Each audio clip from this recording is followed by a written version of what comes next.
আসসালামু আলাইকুম প্রিয় বিসিএস ক্যান্ডিডেটস। আজকে আমরা 45তম বিসিএস মানে 45তম বিসিএস লিখিত অংশ নিয়ে আলোচনা করব। আমরা আলোচনা করব সাধারণ বিজ্ঞান ও প্রযুক্তি নিয়ে।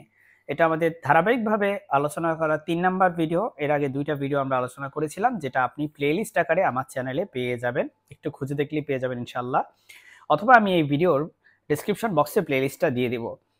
এখন আপনারা দেখতে পাচ্ছেন যে জৈব অ্যাসিড ও খনিজ অ্যাসিডের মধ্যে পার্থক্য কি কি, উদাহরণ সহ ব্যাখ্যা করুন।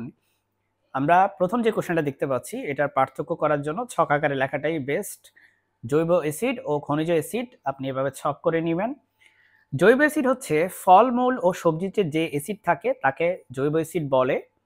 আর খনিজ অ্যাসিড হচ্ছে প্রকৃতিতে নানা রকম খনিজ পদার্থ থেকে প্রাপ্ত অ্যাসিডকে বলা হয় খনিজ অ্যাসিড। পরের কোশ্চেনটা বলছে জৈব অ্যাসিড খাওয়া যায়, এটা হচ্ছে খনিজ অ্যাসিড খাওয়া যায় না। মানে খনি থেকে যে অ্যাসিডটা পাওয়া যায় সেই অ্যাসিডটা খাওয়া যায় না, যেমন উদাহরণস্বরূপ সালফারিক অ্যাসিড খাওয়া যায় না। মানবদেহের জন্য অত্যন্ত আবশ্যকীয় জৈব অ্যাসিড, যেমন আমি যদি উদাহরণস্বরূপ আপনাকে বলি, আপনি লেবুতে বা মালটাতে যেই অ্যাসিডগুলো পান সেই অ্যাসিডগুলো খাওয়া খুব জরুরি মানবদেহের জন্য, কিন্তু মানবদেহের জন্য এই অ্যাসিডগুলো জরুরি নয়। উল্টে এগুলো খেলে আপনি মারা যাবেন যদি আপনি সরাসরি অ্যাসিডগুলো খান। তাহলে উদাহরণস্বরূপ সাইট্রিক অ্যাসিড, ম্যালিক অ্যাসিড বা অ্যাসকারিবিক অ্যাসিড এগুলো হচ্ছে জৈব অ্যাসিড। আর খনিজ অ্যাসিডের উদাহরণস্বরূপ আমরা দেখতে পাচ্ছি নাইট্রিক অ্যাসিড, তারপরে সালফিউরিক অ্যাসিড, হাইড্রোক্লোরিক অ্যাসিড, এগুলো হচ্ছে আরও আছে পারক্লোরিক অ্যাসিড। এইসব অ্যাসিড হচ্ছে আপনার খনিজ অ্যাসিডের এক্সাম্পল। আশা করি আমরা এখান থেকে 2.5 মার্কসে আসা একটা কোয়েশ্চেন খুব সহজেই বুঝতে পারলাম যে জৈব অ্যাসিড হচ্ছে আসলে এমন অ্যাসিড যে অ্যাসিডগুলো হচ্ছে আপনার শাকসবজি, ফলমূল এগুলাতে থাকে। আর হচ্ছে জৈব অ্যাসিডকে অবশ্যই খাওয়া যায়, এগুলো আমাদের জন্য জরুরি, মানবদেহের জন্য। এগুলোর মধ্যে উদাহরণস্বরূপ malic acid, ascorbic acid, citric acid অন্যতম। কিন্তু অন্যদিকে যদি আপনি খনিজ অ্যাসিডের কথা বলেন, তাহলে এগুলো হচ্ছে আপনার খনি থেকে প্রাপ্ত, এগুলো হচ্ছে খাওয়া যায় না, এগুলো হচ্ছে মানবদেহের জন্য অবশ্যই জরুরি নয়।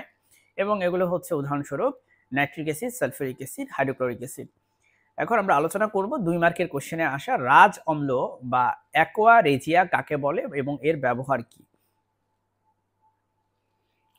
রাজ অম্ল হচ্ছে 1 মোল গাঢ় নাইট্রিক অ্যাসিড ও 3 মোল গাঢ় হাইড্রোক্লোরিক অ্যাসিডের মিশ্রণ, যাকে আমরা বলি রাজ অম্ল বা অ্যাকোয়া রেজিয়া। এবং এটির ব্যবহার হচ্ছে স্বর্ণ, প্লাটিনাম এ ধরনের প্রবৃত্তি অভিজাত ধাতুকে দ্রবীভূত করার জন্য অ্যাকোয়া রেজিয়া ব্যবহার করা হয়। সো আমরা এখান থেকে বুঝতে পারলাম অ্যাকোয়া রেজিয়া হচ্ছে নাইট্রিক অ্যাসিডের 1 মোল, এবং অবশ্যই সেটা গাঢ় হইতে হবে দ্রবণটা, আর হচ্ছে হাইড্রোক্লোরিক অ্যাসিডের গাঢ় দ্রবণে 3 মোল। এই দুজনের মিশ্রণটা হচ্ছে অ্যাকোয়া রেজিয়া। পরবর্তী প্রশ্ন হচ্ছে বাফার দ্রবণ কি।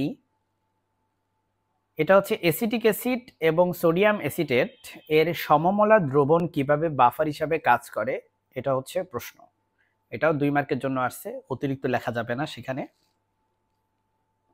বাফার দ্রবণ হচ্ছে এমন একটা দ্রবণ যেখানে আপনি যদি সামান্য পরিমাণে অ্যাসিড বা সামান্য পরিমাণ ক্ষারক যুক্ত করেন, তাহলেও পিএইচ এর মানে কোনো পরিবর্তন হয় না। আপনারা জানেন যে পিএইচ হচ্ছে মূলত এমন একটা ইন্ডিকেটর যেটা দিয়ে আমরা কোনো একটা দ্রবণ আসলে সেটা অ্যাসিডিক কিনা না ক্ষারীয় এটা হচ্ছে বুঝতে পারি। সো আমরা এখানে দেখতে পাচ্ছি অ্যাসিটিক অ্যাসিড এবং হচ্ছে সোডিয়াম অ্যাসিটেট এর সমমলা দ্রবণ কিভাবে বাফার হিসেবে কাজ করে, এটার উত্তর এখানে দেওয়া আছে। প্রথমে দেখতে পাচ্ছেন অ্যাসিটিক অ্যাসিড, সেটা একটা দুর্বল অ্যাসিড হওয়ায় সেটা মাত্র 5% এর মতো ভেঙে যায়। অ্যাসিটিক অ্যাসিডের টোটাল পরিমাণের মাত্র 5% এর মতো দ্রবীভূত হয়ে যায় বা ভেঙে যায়।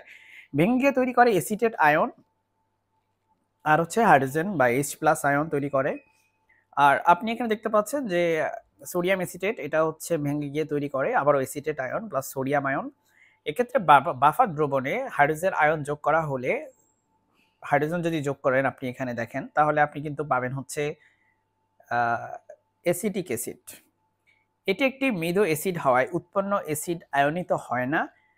সো এটা যেহেতু একটা মৃদু অ্যাসিড, সো এটা খুব একটা আয়নিত হয় না, ভেঙে যায় না। আমি বললাম যে মাত্র 5% এর মতো ভেঙে যায়। সো পিএইচ এর মানে তেমন কোনো পরিবর্তন হয় না। অন্যদিকে বাফার দ্রবণটিতে যদি ক্ষারক যোগ করা হয়, ক্ষারক মানে হচ্ছে যেমন হাইড্রক্সিল যোগ করা হয়। সো এটা হচ্ছে হাইড্রক্সিল হচ্ছে এই যে H+ এর সাথে যুক্ত হয়ে হচ্ছে পানি তৈরি করে। সো ফলে পিএইচ এর মানে কোনো পরিবর্তন হয় না আরকি।